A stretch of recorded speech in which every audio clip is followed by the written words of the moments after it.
We are still continuing on our adventure through Pleasantville, and today we're going to be looking at what's causing the acid rain. So in this section, we'll be working on the different types of pollution, including acids and bases, acid rain, fossil fuel combustion, and then the effects that humans have on these different devices, as well as what we're using to help clean up our environment. So recently, the environmentalist, Dr. Woody Forrest, has made a presentation to City Hall about the effects of acid rain on the local woodland environment located northeast of the city. He stated that acid rain was damaging the trees, harming the animals, and polluting the rivers. He believes that the city is causing the acid rain and should be doing more to prevent the damaging effects of acid rain on the forest, the river, and the city itself. Learn more about this increasingly common form of pollution so we can determine the best ways to neutralize the effects of acid rain and, more importantly, stop it before it happens in the first place.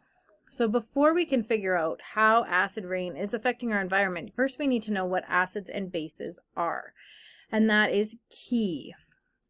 So acids are anything on a pH scale that is below a 7. So starting here, being our neutral, 7 is our neutral. So below that is acidic. Anything that's in the 1 and 0 range are super strong acids. So the further you are away from 7, the more acidic it is. Whereas on the base side, the further you are away from the base, 14 being the most, that is the strongest base over here. So again, the further away you are from the 7, the stronger the base you have. Now, acids themselves contain hydrogen, whereas bases contain hydroxide. Hydroxide is one of the polyatomics. We briefly talked about that in the chemistry unit before, where we have more than one type of element linked together to make a compound, or to make an ion. And so this hydroxide ion over here will stick together even when it's put into water. So this OH. So you also need to know that acids taste sour. They react with bases. We consume a lot of acids. Most of our diet is on the acidic side. On the opposite end, our bases are more like baking soda, bleach, and soap, and our cleaning systems tend to be more on the basic side. They taste bitter, and they're more slippery to the feel.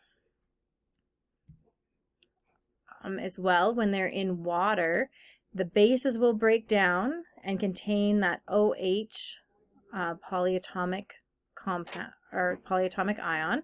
And the acids, when they break down into water, will contain this hydrogen here. Now, the important part here is when you neutralize an acid with a base, you take this H and this OH and you stick them together and you get water. You will always get water when you neutralize an acid with a base. You will also always get a salt. So even though this NaCl is the table salt that we have on our tables, it doesn't matter what this chemical is here. If it's an acid and a base reaction, you will always get salt and a water. It just may not be a salt that you know the name of. To see whether something's acidic or basic, we're going to use indicators. And so I'll be doing that lab where we have the red cabbage, and you'll be able to see by the color whether it's acidic or whether it's basic. We also have litmus paper and pH paper. This will be all done in a lab for you to see later. So how do we monitor our air quality? Last week we talked about monitoring our water quality. How do we monitor the air quality, and where does that acid rain come from exactly? So when we look at the components of air, our normal concentrations are 78% nitrogen, 20% oxygen, and then we have argon gas, carbon dioxide, and other gases all mixed in together. So you get kind of this lovely pie chart of all the different common compounds in air. So How do we monitor them? So when we're looking at the air quality, we're looking for these specific pollutants. We're looking for sulfur dioxide, nitrogen oxide, and there's many forms of nitrogen oxide. You can have nitrogen monoxide, nitrogen dioxide, or nitrogen trioxide. The naming of those you should remember from our chemistry unit, but the reason why they're just called nitrogen oxides is because there's more than one type that we could be looking for. Then you've got your carbon monoxide and carbon dioxide and our ground level ozone. So ozone is normally found up in the upper atmosphere, and up there it helps and protects us, but when it's down at ground level, there's actually some detrimental causes.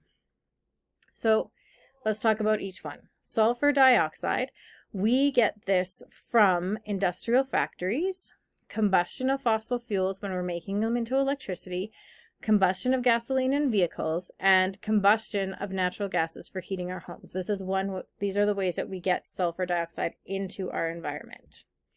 So what happens when it gets there? So if we take our sulfur dioxide and it's in our environment, it's going to produce acid rain and smog. Now, when sulfur dioxide gets dissolved into the water droplets in the clouds, it forms the acid rain. Smog, on the other side, is air pollution, mostly from vehicles or factory emissions. It's the smoky, foggy appearance. It's kind of gray-white or yellow-brown in color, and it's a concentrated form of air pollution that kind of hangs over the city. It's what you see when you see those smoggy cities and causes serious health problems for plants and animals. And we are obviously an animal. So how do we clean it up? So to get rid of the sulfur dioxide, you want your industries to have scrubbers. So scrubbers are essentially really good filters that industry uses to reduce the amount of sulfur dioxide emissions. And it can get it down to like 99%, which is kind of amazing. So scrubbers, they contain limestone that react to produce gypsum. Gypsum is then used to make fertilizer or plaster for drywall. It can help companies make back some of the money that it used to invest in these scrubbers for their factories. So even though they're putting money out ahead, it actually can end up helping the company with another form of revenue. So here again is just what happens. You take that dirty exhaust, you stick it through the scrubber, and that exhaust has been removed. Other pollutants may still be there though. So nitrogen oxide, such as nitrogen monoxide, nitrogen dioxide, or nitrogen trioxide, we get these from burning fossil fuels like our coal, our oil, and our gas. And what happens is we, of course, get more acid rain and more smog. So nitrogen oxide can give you that yellow-brown colored smog. Carbon monoxide is also produced from all of the same ways that we produce our sulfur dioxide. So carbon monoxide and carbon dioxide. So we get it from industrial factories, burning of fossil fuels to make electricity, the gasoline in the combustion in our cars, as well as burning natural gas to heat our homes. When fossil fuels are burned in the presence of enough oxygen, you get carbon dioxide. But if there's not enough oxygen in the engine, then carbon monoxide will form. Now, you know that carbon monoxide is super dangerous to humans because it will actually attach to our red blood cells. And when that happens, we can't actually attach oxygen to our red blood cells. So we will suffocate from having too much carbon dioxide in our bodies, which is why when there's carbon monoxide detectors in our homes, the carbon monoxide detector is there to help prevent you from getting that suffocation. So how do we clean it up? The main way we clean it up with cars is using a catalytic converter. Now, a catalytic converter is there to encourage the oxidation to become complete. So it will reduce the amount of carbon monoxide made. So it is there to help add oxygen into the fuel. Now, I had no idea what a catalytic converter was when I first got my car, and I found out that there was one on my very first car when it fell off on my way to school. And what I can tell you is catalytic converters are amazing and help with the environment by providing this ability to have complete oxidation, but they also make your cars much quieter because my car got really, really loud when it fell off. Not a good thing.